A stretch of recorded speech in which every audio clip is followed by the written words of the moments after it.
Hey everybody, it's Christy from Christy's Beautiful Life here for Crafting Maven Getaway 2018 National Scrapbooking Day video hop.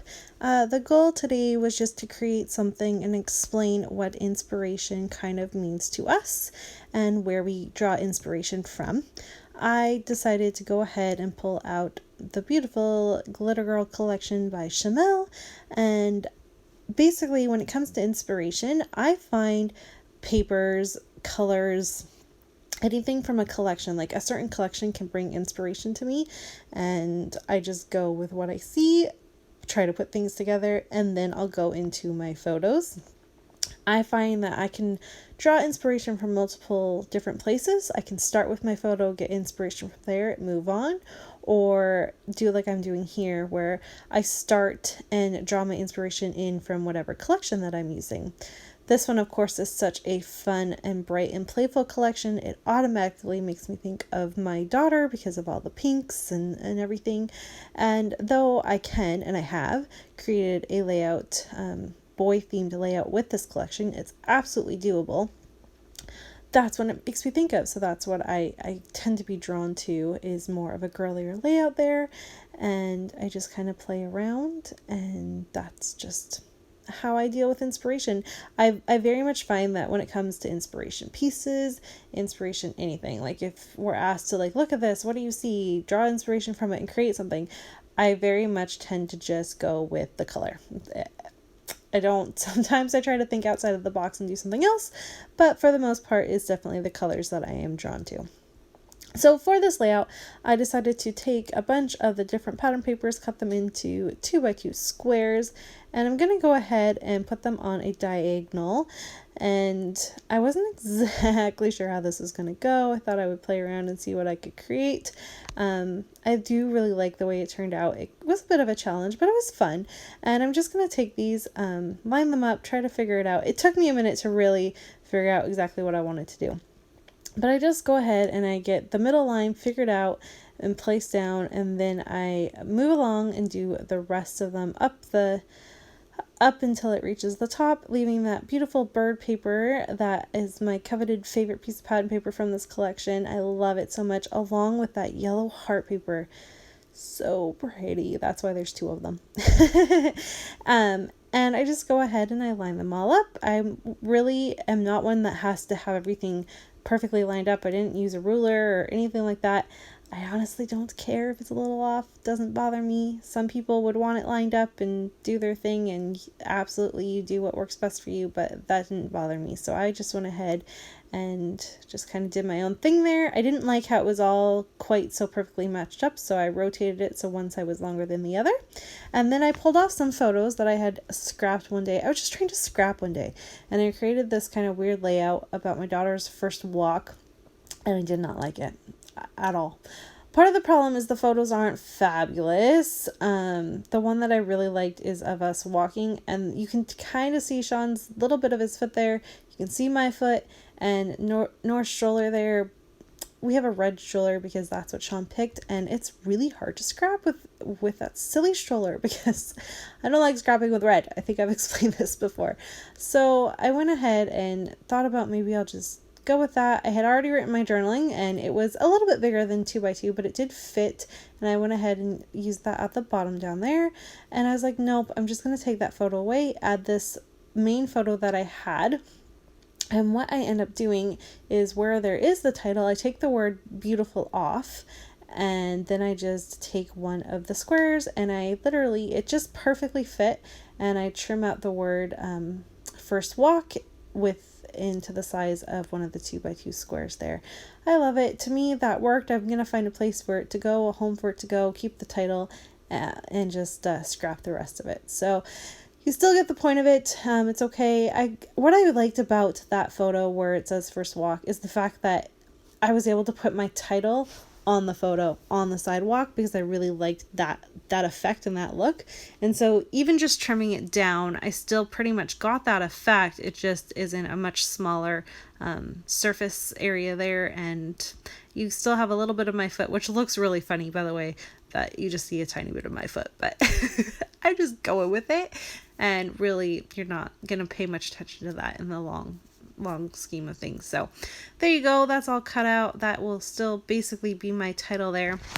I'm going to go ahead and get everything glued down, and then I stitch up each one of the rows there so they're nice and safely secured.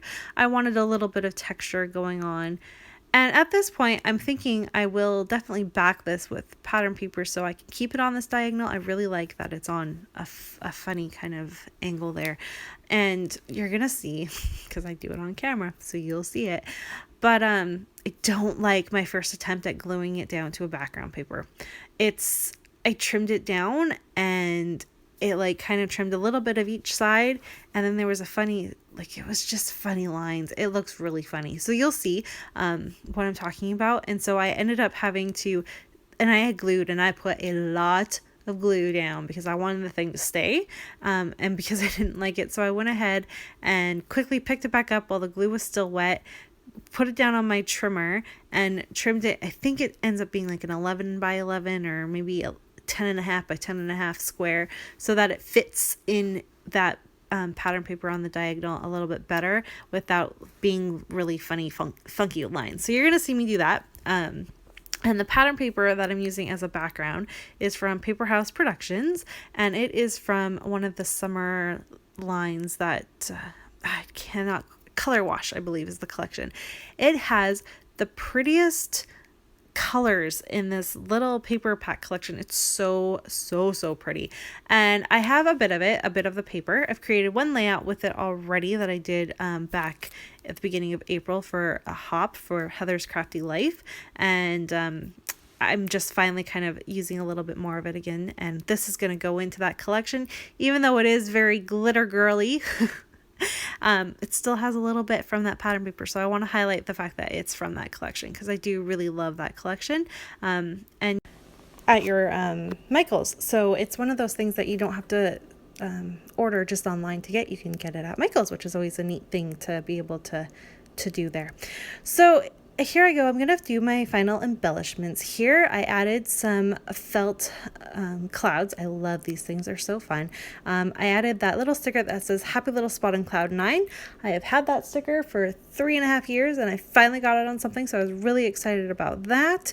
I kind of just going through a bunch of things that are a little whimsical and playful. I thought maybe bringing in some gold, so I'm going to grab these. I believe this is from the Go Now Go collection because it says Go Now Go, and I end up using the word adventure and one of the words go from the Go Now Go word, and I love how when you put it fit perfectly up there. It does change, you'll see in a minute, but I really liked the pop of gold that brings, and it kind of helped balance everything. So now I'm going to go ahead and bring in a couple hearts so that there's gold in a couple more places.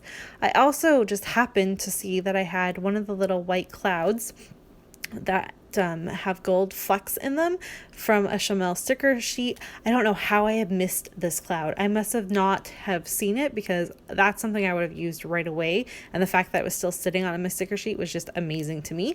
So I'm going to add that too for just one more pop of gold. There's actually technically 4 spots of gold, so I didn't do a visual triangle, but I still see one. So, and then I just had a couple other things, not a lot because the pattern papers are so bold, and that's where my inspiration came from. And my photo is there. You can see it. You might not go to it first. Your eye might not directly go to the photo, but it's not the best photo anyways. And so I'm okay with that. It still documents that it's her first walk. I still have her journaling down, and I'm so much happier with the way this looked than the original one that I had done. And that's all I care about when I'm rescrapping a layout, is that I like it more than I did before. And I absolutely do. So you're going to see me do all of my finishing touches and everything here. I do end up adding a few sequins off camera in the end, so you should see that in the final video share. And make sure you keep hopping along for the Crafty Moving Get Away National Scrapbooking Day hop. I hope you are having a great day. You're getting some scrapbooking done and celebrating the day that's all about our favorite hobby. I love this day. I'm currently working, so I'll be scrapping later on tonight. If you haven't already, please check back one video. I have one more video up today for another hop that was going on, and that was a fun layout to create as well. So if you've missed that, feel free to just check that out as well. And if you have any questions about anything, please leave them down below. I'll try to get to them as quickly as I can. You're just going to see me move that word adventure down to the bottom, so it ends up saying hello, beautiful first walk adventure. That was a little bit more grammatically correct, I guess, and I just like the way the angles worked. So there's a look at my final layout, and thanks everyone so much for watching. Bye!